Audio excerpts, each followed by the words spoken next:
everyone, welcome back to my channel.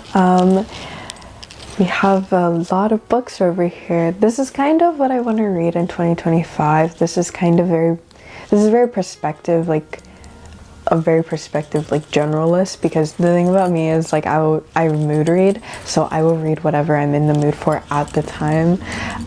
So it's not very like concrete of a list, but these are some of the things I really do want to read this year, so I just wanted to share.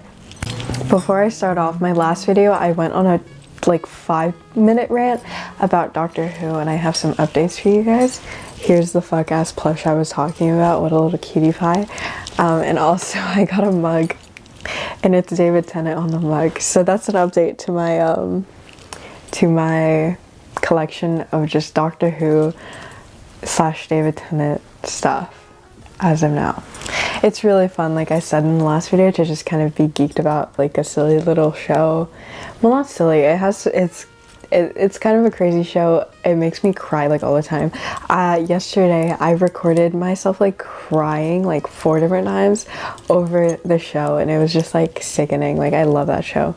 So it's just really great to kind of I wrote about this in my like journal. I wrote that it feels really great to cry about something because I'm emotional about it, not because like something negative happened towards me that I'm like hurt over, if that makes sense. Because it feels so cathartic to cry, but it feels way better to just like cry because you're emotional about something and you're like sensitive and you're like, wow, that like makes me sad. I want to be like sad about it. But yeah, I also want to update you guys on what I'm currently reading. I'm reading 4 books right now.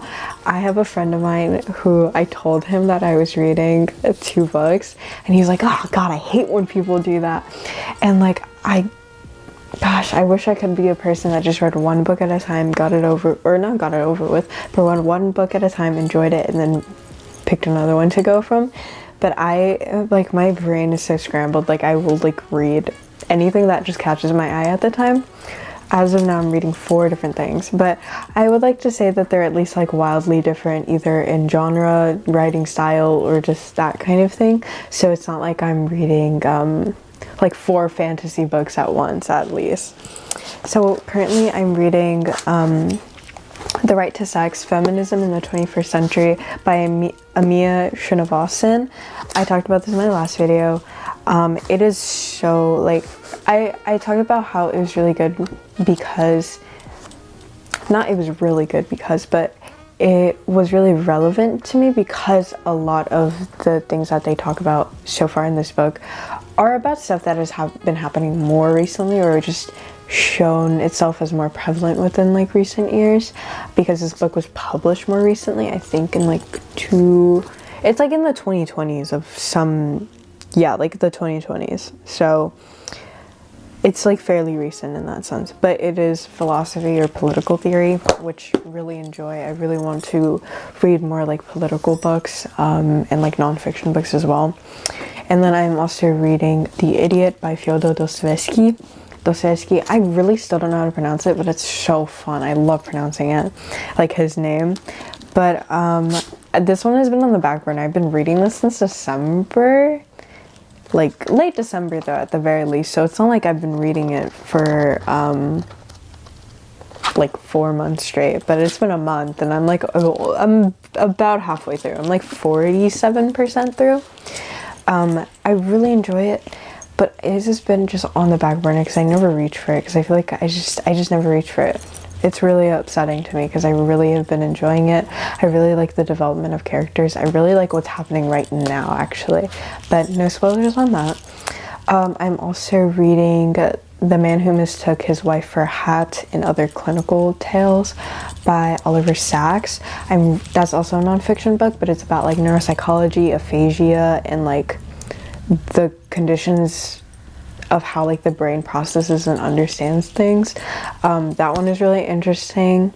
I really like scientific stuff when it's for like leisurely research, I guess, or like just learning about a thing. I really enjoy science when learning it, not within like an academic system, I guess, or within an academic environment. So I've been really enjoying that. And then also I started this one today, so it's like a short story. I'm finishing it tonight for sure, but it's All Tomorrows by Nemo. I think that is a pseudo name, or like an alias or something. Alias, sorry. So that one is basically, it's just like it's a very short story that's just entailing the way that like humanity has evolved into all these different like kind of species and stuff, because there was a other like outside like overworldly omnipotent kind of creature, like species of a creature that has like the ability to just to change them, like to just manipulate them, like their bodies and like their minds and all that stuff. And then they fucked with like the human race, and then they just left. And now it's like how the humanity or it's how the human race is like kind of evolving and like kind of developing again after this. I was talking about this with my friend, and I told him it's Indomitable, which is a Doctor Who reference. I don't think he gets it, but it's a Doctor Who reference kind of, but it's also the word. It just really does apply to the circumstances of like people kind of just developing and continuing forward. It's really interesting. There's artwork alongside it that is kind of really nasty. It's really good. I'm really enjoying that one so far. I already know like essentially most of it because I've seen like video essays about it. It's one of like those disturbing, creepy kind of books. The reason why I really wanted to read it was because I read I Have No Mouth and I Must Scream a while back by Harlan Ellison, and that is like one of my favorite little short stories ever. Like that's like in my brain. I remember like on it was a field trip to a college tour. I literally like, it was like an hour long, and I read out the entire the entire book out to my friend. Love that. So I really like I Have No Mouth and I Must Scream, there is like a master computer, and it basically killed off everyone in the entire world except for these 5 people to like torture them essentially. So it's kind of with that same realm sort of just like this disturbing overworldly like powerful creature just messing with humanity, and then humanity finding a way to deal with it regardless, I guess. Both really creepy, and they're really, really cool. I think if you're kind of interested in some more grotesque kind of work, you would really enjoy All Tomorrows, because I think the art in tandem with the writing, like the writing is just straightforward. That's the thing. It's all like descriptors and descriptions of like the way humanity was like changed or evolved. And it's really like the art like in tandem with it makes it so eerie, and it's so good, and I really am enjoying it.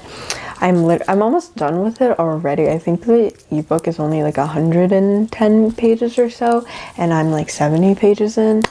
And it's just not like super dense either. It's literally just descriptions, how they evolved or how they were changed, and then a picture, and it's so good. I'm talking about that too much, but that's my reading updates as of now. I want you guys to grasp this. This is crazy. I own so many books, but so forever grateful, by the way. Like, this is amazing to me.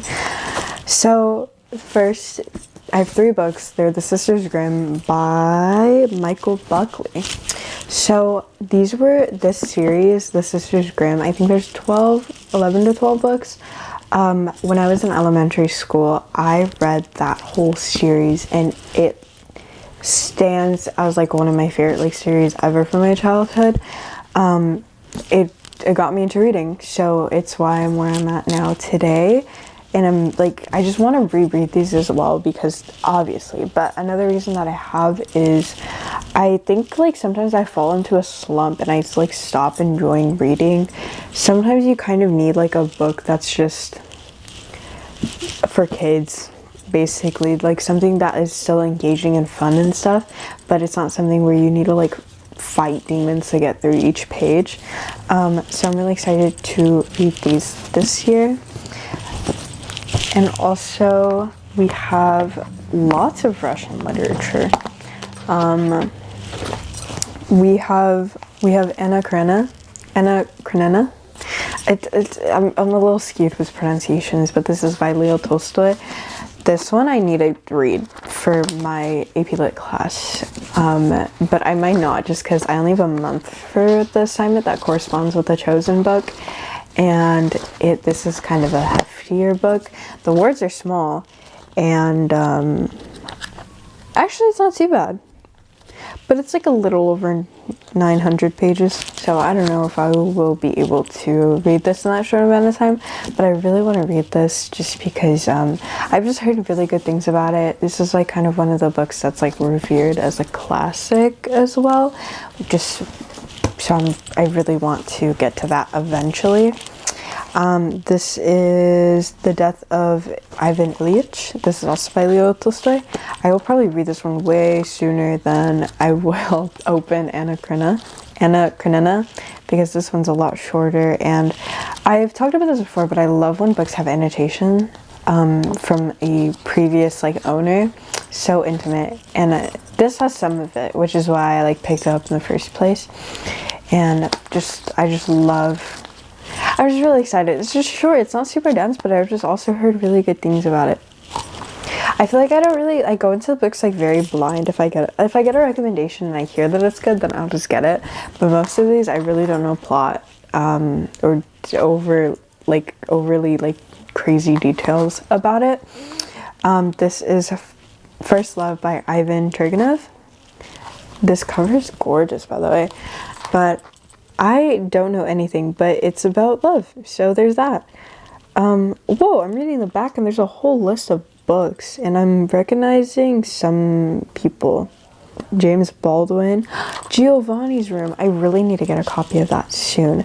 Okay, I'm getting so off topic, but anyways, I really want to read this book soon, just because, I don't know, the cover is very appealing to me, and again, I've just heard good things, but I'm guessing, I'm inferring, I'm assuming that this one is about love. So, and I also have The White Guard by Mikhail Bulgakov, and in that same vein, I have Master and Margarita by Mikhail Bulgakov. I've literally just heard good things about this author. I feel so bad because I really do not have any plot explanations or plot points for these stuff, but I've just heard really good things about the author, and I've heard good things about the writing and about the book itself, so I picked it up. I think The White Guard, I literally saw Bulgakov's name and I was like, you know what, hell yeah. I think this was pretty cheap either way, but I usually get my books at used bookstores anyways, but those two as well. This one my friend recommended to me. I barely started it. I got like 2-3 pages in, and then I picked up another book. Not to discredit this book at all. I just was chatting with one of my friends, and he asked me to read Project Hail Mary. So then I was like, well, now I gotta read Project Hail Mary. So I really want to get to The Color of Water because this is a memoir. It literally says a black man's tribute to his white mother, and so far as I got a couple pages into it, I think the writing is super engaging. I've just generally heard really good things about James McBride. Like I said, my friend recommended this to me. I go into books really blind, but I've heard that this one is just really good and super gut-wrenching. And I've heard in general good things about James McBride. I also have The Constellations of Philosophy. I've talked about this before for sure, I think. A little bit, yeah. But basically, just a quick recap. Alain de Botton, that's the author, basically corresponds really popular philosophers and into kind of more modern day problems and stuff. It also really helps with the relatability of it, I guess. There's Socrates, Epicurus, Seneca, don't know how to pronounce, Nietzsche, something like that, guys. I'm really bad with pronunciation. I think I saw this thing on social media where it was, I think Twitter, and it was you can tell when a person just reads because they don't really know how to pronounce the word itself, but just really well-known philosophers. And then touching upon some things and like relating it to some things that bother us all. Lack of money, the pain of love, inadequacy, anxiety, the fear of failure, and the pressure to conform. So I really want to get into philosophy more this year. I've talked about this. I talked about this in my ins and outs of 2025. I really want to be more into philosophy. So this is kind of a more comprehensive introduction for me to get into it. I talked about Rumi, We Are Three as well. It's poetry. So I just really want to be into poetry as well this year. And I have a couple other Rumi things somewhere around here. I think it's the Rumi collection. I will bring it, oh here. Yeah, the Rumi collection. I've just heard really great things about Rumi as like a poet. And I'm ready for this to like be gut-wrenching. So this is The Plague. I don't know, I've heard good things as well. I got this for $1 at a used bookstore and I just like this cover a lot. So I was like, you know what? Hell yeah. I kind of like pick up books just based off of author name a lot of the times. Wait, what the hell? Julie Christine Malley. I don't know who you are, but thanks for writing your name in this book. Oh, there's a thing in it. Guys, I love when there's just like stuff in books. I love when it's like there's memorabilia of like the fact that this was owned by someone else and read by someone else. What is this? This is so cool.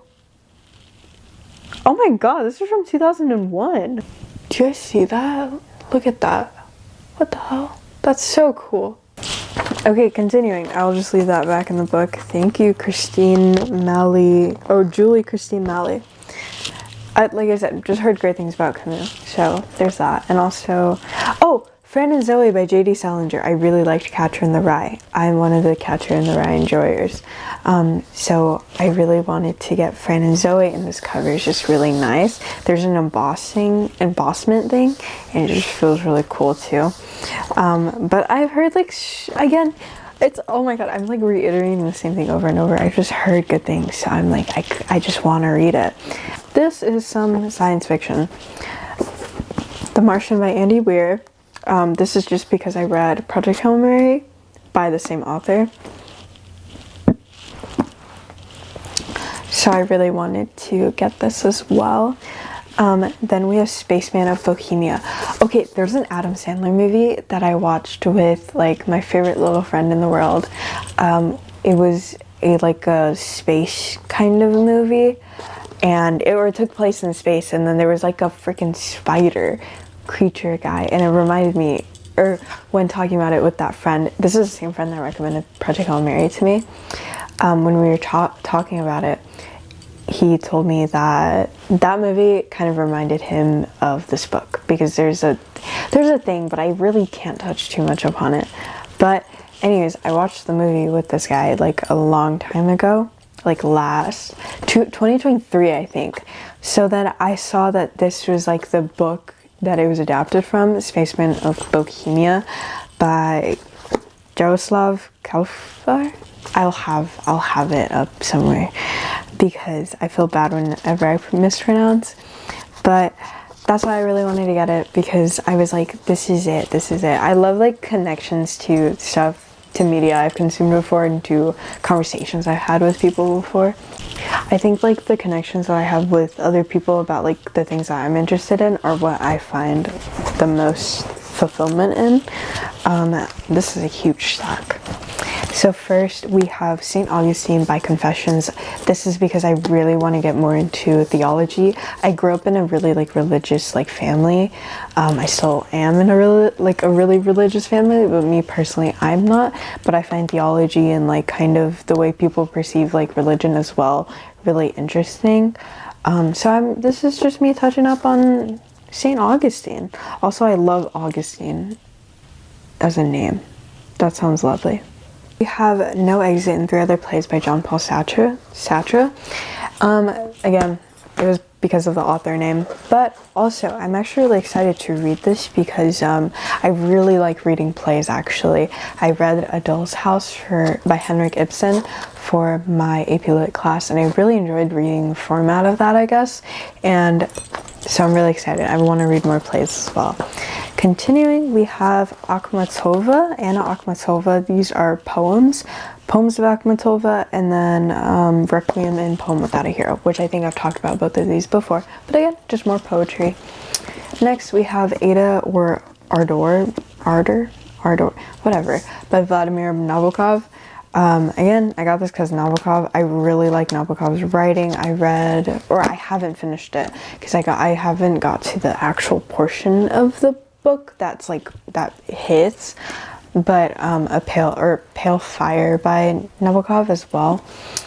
I really was enjoying that for however far along I got to it, but I definitely I just took a pause. That's what happens. I kind of forget about books and then I just pick up new ones, but I need to read that eventually. But again, I like Nabokov's writing, so I'm really excited to read this. This is a bit more dense than Pale Fire though, or Lolita, which I also have somewhere.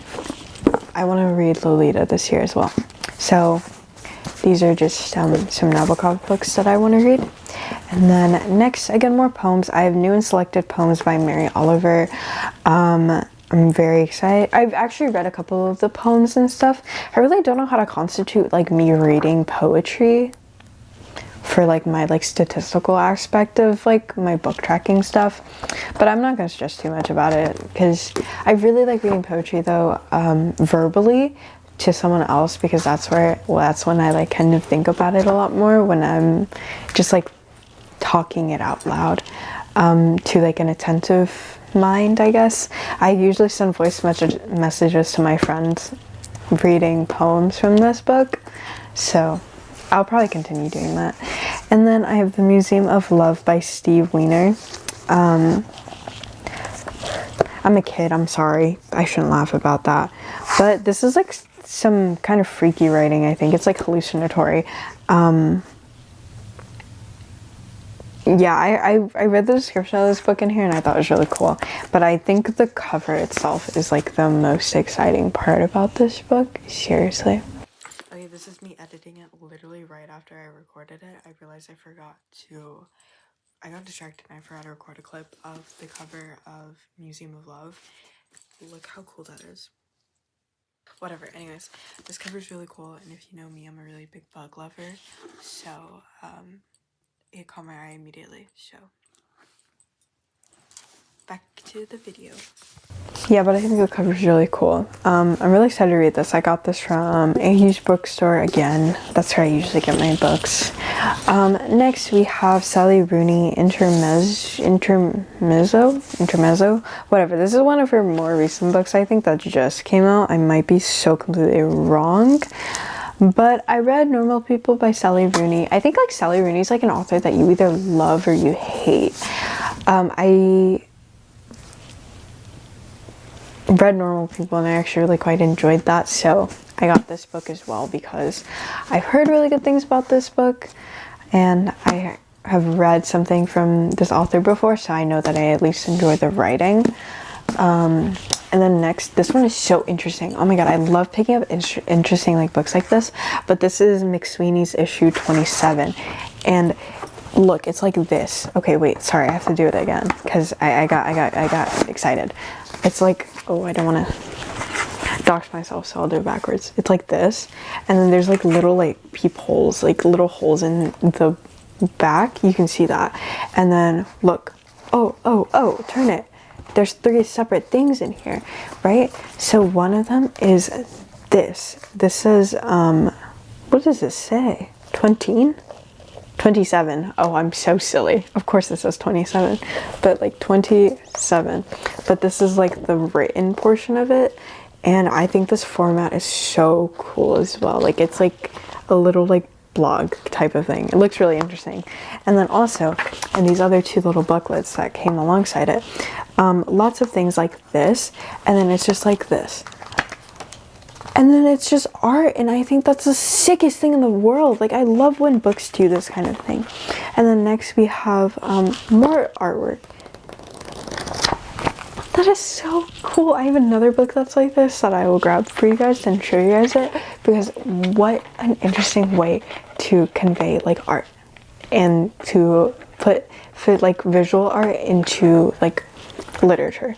That is so cool. It's my both interests, my worlds of interest colliding. It's great. So this is called The Embrace Vampire Diary thing, and it's really cool. It has like, again, like just that outside cover. This one's definitely not as sturdy as McStaney's issue, but it doesn't really matter. I think, look at that. Anyways, when you pull it out, it's a little like thing. It's my diary, and then there's a locking mechanism to it, which is so finicky. It's really annoying, but never mind. I say it's finicky and then I immediately open it, but the first thing you see when you open it is this envelope, and there's like a little note inside, which is so cool. I love when books take on like this very artistic interpretation of it as well, like a visual artistic interpretation as well. Ignore that. But this one is really cool because all throughout it's just art, and then it details like this guy's like descent, like low-key into like madness. So it's kind of like the vampire thing. It's like a vampiric like story. So that's really cool to me, and it's very interesting, and I really like this like kind of stuff like so much. So I'm just very excited. And there's also a little note at the end, like a little card at the end, and like I said, so cool and so interesting when like books just do that and are published like that. Like that's just crazy cool to me, and I'm very excited to get around to that eventually. But I find that I would most definitely enjoy that. It's the reason why I got it, because it was at the used bookstore that I really like for like weeks before I was like, I got to get it. Like I couldn't stop thinking about it, so I was like, I have to get it. So I did, and I'm very, very happy about that decision. Next, I have Fear and Trembling by Soren Kierkegaard. Again, more philosophy, as always. I'm just a nerd for philosophy, honestly. And so I've just heard really good things about Kierkegaard. I got this recommendation from Caitlin Fed, which is a YouTuber. I follow her Substack as well. She's a YouTuber, but I think she came to YouTube from TikTok. So she kind of, whatever. Anyways, I follow her Substack, and she's written about Fear and Trembling a couple of times. Or I subscribe to her Substack, sorry. I'm still kind of new to the Substack stuff, so I'm kind of learning. But for context, Substack is like a social media platform where you can like publish like your like essays and stuff. So I've read some stuff from Caitlin Fed, and Fear and Trembling is one of the books that she's recommended before. So very excited to read that. Again, philosophy. And next we have The Jakarta Method. This is nonfiction. This is like a comprehensive kind of detailing of a... Oh, sorry. I have to read the back. I want to explain this to you. I just want to read it off. In 1965, the U.S. government helped the Indonesian military kill approximately 1 million innocent citizens, eliminating the largest communist party outside China and the Soviet Union, and inspiring other copycat terror programs. I think it's really important to read nonfiction, and especially if it kind of is in regards to like the world around you and like the society that you live in. I'm an American, if you can tell. I'm an American, so I just think it's really important, especially right now with like the political climate of the world, to be informed, stay informed, like be active in staying informed as well. Like seek out like different sources, seek out like articles and read up on stuff. I think the way I kind of do it, there's AP News, which is which is pretty known for being like credible for like articles and news sources and stuff. And it's an app as well, so you can just like have the app and then read up on it. And like I said, or also social media definitely helps because you can kind of stay in touch as things actively happen, but keep the stuff in your algorithm as well. Once you see stuff, like it, like share it, or all that stuff, so that you continue to get more things about this so it doesn't get flooded out, especially because post TikTok ban, or post the reinstatement of TikTok, I've seen stuff about how it's like censoring stuff and like censoring different terms and like different words, and I think it's really, really important to kind of fight to stay involved as well. Don't let yourself get pushed out of like that circle of information. Sorry to rant about that, but I just think that's really important, so I'm very excited to read The Jakarta Method. Next we have All My Puny Sorrows by Miriam Toews. This book I got this recommendation off of Reddit, and I just heard it was a really great book about grief and like dealing with grief, experiencing grief. Whether like, or I think I picked this up in the first place because I just kind of deal with a lot of grief about like the world as is, or about like my experiences with other people, about like just everything. Like I just grieve everything in a way. And I just really want to like see more stuff about like processing grief and like experiencing that, because I just I like reading stuff that also doesn't make me feel alone, and stuff that makes me feel kind of validated in knowing that I'm not alone in what I'm experiencing. It's also why I've been writing on my Substack as well, just because I'm hoping like something I say will resonate. It's why I'm also so incredibly grateful every time I like upload a video, because for some reason like some of the loveliest people in the world will comment under my stuff, and then they'll express that they got what I was saying, or they resonate with what I was saying, and they kind of like either related or just enjoyed hearing what I was saying. I think having appreciation for your words and your work and your mind and like your philosophy and all that stuff is such a like an ego boost. Like it makes me feel so like happy, and it makes me feel like so warm inside. Anyways, again, more rants and stuff. Also, I have Troubled Sleep by Jean-Paul Sartre. Again, I got it just because of the author, but again, heard many good things about this author as well, so I have high hopes. But I really also just like this publication, like, company or whatever. I love the way, like, their books look. So, next we have The Art of Living, the classical manual on virtue, happiness, and effectiveness. I literally will have never learned how to pronounce this philosopher's name, and I will not be trying it, because every time I try to think of a comprehensible way to pronounce it, it doesn't feel right, so I never do.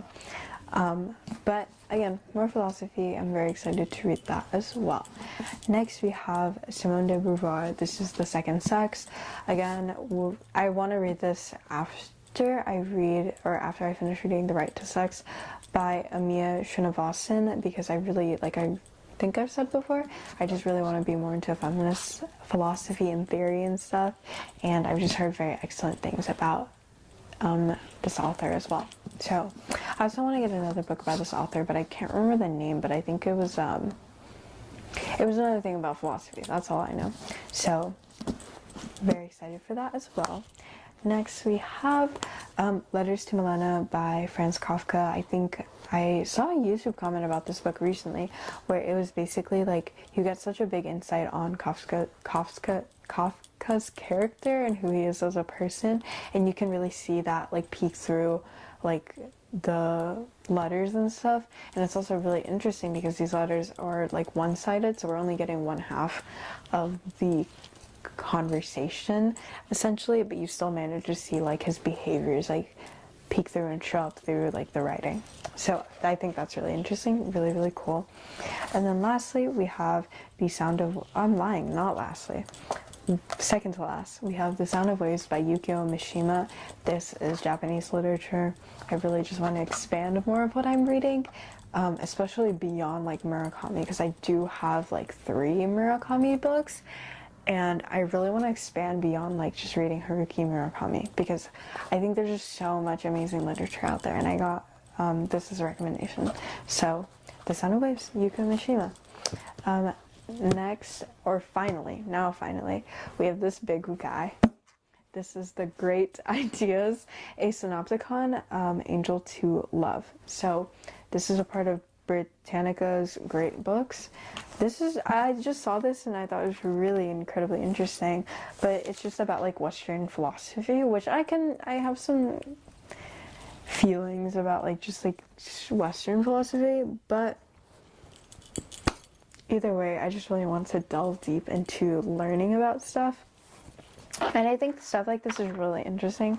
I think the way book is like formatted is also really like cool, I guess. It just touches upon all these like different things and all these different ideas.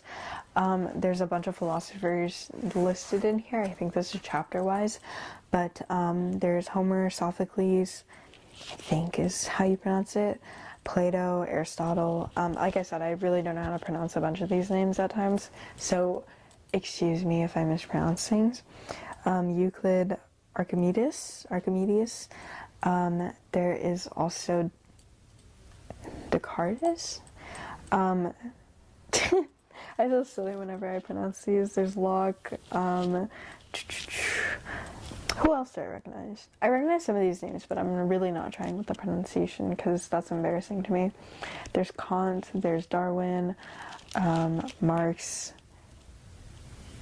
Tolstoy, Dostoevsky, Freud, all that jazz. I don't know. I just really want to get more into like understanding what I'm reading, and I feel like this is a really comprehensive way for me to kind of dive deep into philosophy as well. So lots of books on my list this year. I'm very excited. Again, this is not like concrete or anything because I'm a very big mood reader, but talking about books and stuff like this like makes me like way more excited to like read.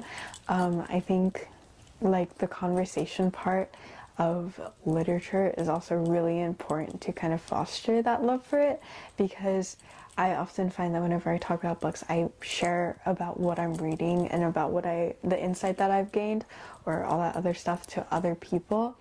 It's actually why I love like being on YouTube and kind of fitting into the book niche, is because I've gotten so many like great recommendations from people in my comments, people like chatting about me about the books that I've talked about or the books that I've read or the books that I want to read. And I just think that's a really beautiful thing, because I think one thing that I love about literature is the connection part of it, a lot like with other people, because as much as I love reading, there will also be another person that loves reading this much, and then there's just that connection of that as well. So yeah, thank you guys so much for watching. I really appreciate it all. I really like having my little corner, my space on YouTube. Thank you guys so much. I really appreciate it. Bye. I've always wanted to do that thing where it's like the bye and then, because you guys remember like 2016. Okay, I'm done.